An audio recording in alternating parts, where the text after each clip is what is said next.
Later this month, a special sitting of the Parliament will be held. For the first time, the National Parliament will be holding a red tape repeal day.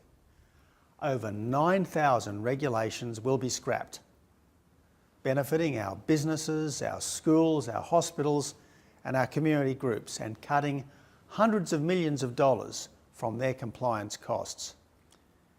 It's part of the government's plan to build the strong, prosperous economy that our country needs. We are determined to cut $1 billion every year in red and green tape costs. This will improve our nation's competitiveness, help to create more jobs and lower your household costs. I've listened to people across Australia tell me about the impact of red tape on their businesses, schools and community groups.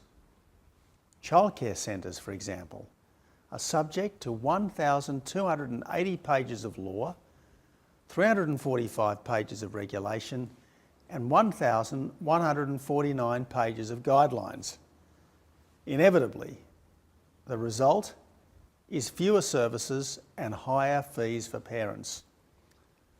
Local cafes that serve alcohol and have outdoor seating must negotiate a total of 75 sets of local, state and national regulations. Again, the costs are passed on to you. Now, all too often, governments second-guess the good sense of the Australian people, and it doesn't have to be this way.